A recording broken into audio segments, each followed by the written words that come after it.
Hey guys, just thought I would share with you how to do one of the canvases that I've been doing lately with the acrylic pours. As you can see, I have got my canvas prepared with a very thin coat of a base paint, which is house paint mixed with Floetrol and water. If you don't know what Floetrol is, it is a paint additive and it comes in a jug that looks like that. In the US, you can get it at most stores like Home Depot or Lowe's. In Canada, you have to get it at Dulux Paint. The ratio I've used for the base paint is 3 parts paint, 7 parts Floetrol, and then thinned out with distilled water. And I'm using a few colors here. So with those, it's Artist Loft paint. I've mixed 2 grams of paint, 4 grams of Floetrol, and then thinned it out with water. And when you're doing these, you want to make sure that your paints are similar in consistency. So my little trick for that is just to put a drop of paint on a piece of paper and then tilt it, and you'll be able to see which ones need to be thinned a little more. But that works really well for me. The important thing about putting your base paint on is that the layer of paint is quite thin and that you allow it to spill over the sides, which is why I'm using this Tupperware.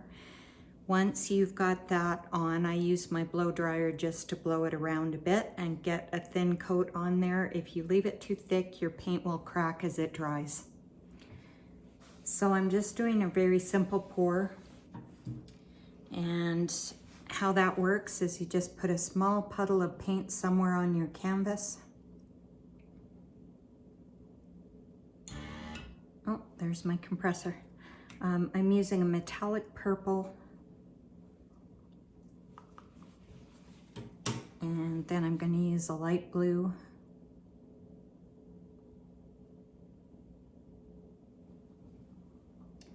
And then I've mixed up some Pearl Medium.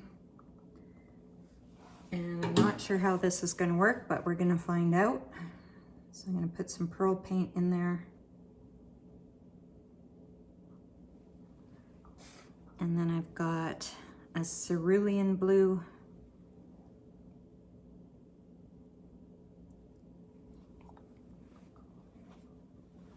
And a metallic blue.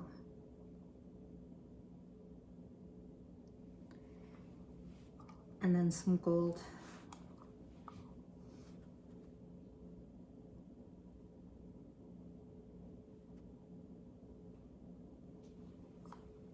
And I'm just going to add a tiny bit more of that pearl.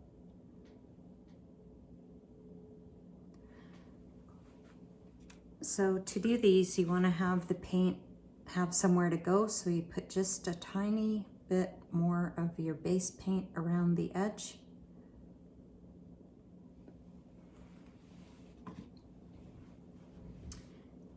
And I am just going to torch that. When you torch it, it gets rid of any small bubbles that are in the paint, but it also starts a bit of a chain reaction or a chemical reaction between the paints, and they start to interact before you even blow dry them. So I think we're ready.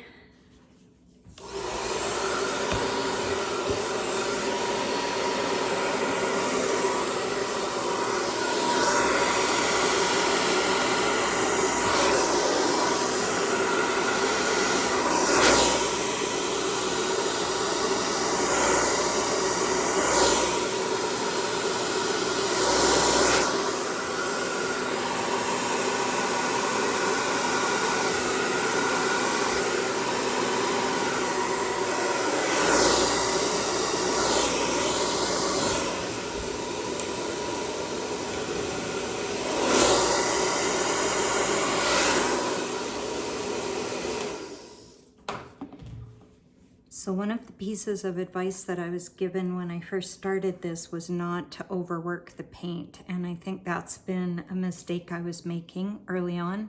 The paint colors would get very muddy, and in this case, I want to keep it fairly simple, but I don't know if you can see, but I'm getting some nice interaction between the paint and getting some lacing and some cells developing.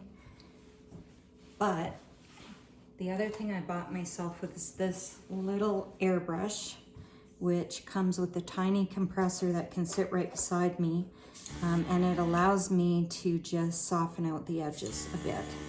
You can use a straw and your breath to do this. Lots of people just use their breath, but I like to use this little compressor. I just find it it's easier on me to do this. So a lot of my gold disappeared, and that does happen sometimes. You'll have a paint that will disappear under layers of other stuff.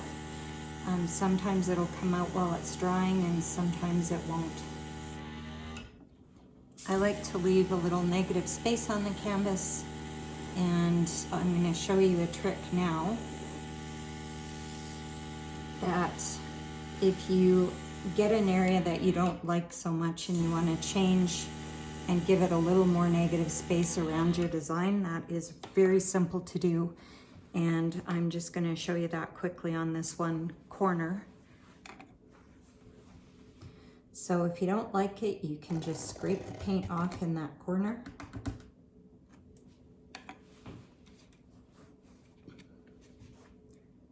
Add a little bit more of your background paint, or your base paint.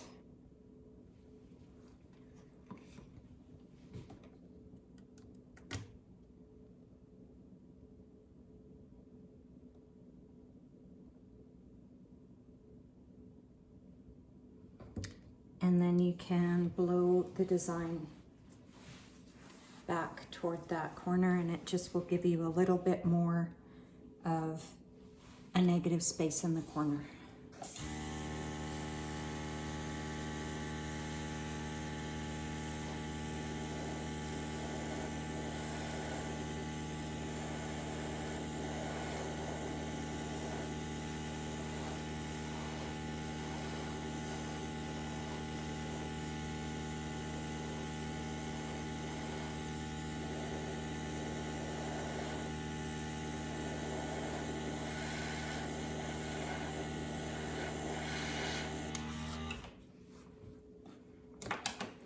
And just to get things going in the middle a little bit, I'm just going to torch it one more time.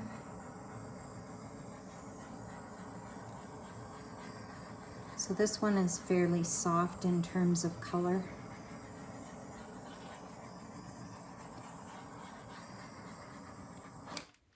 And rather than bringing the camera down to you, because I'm not sure I can do that, I'm just going to lift it up so you can see what's going on there.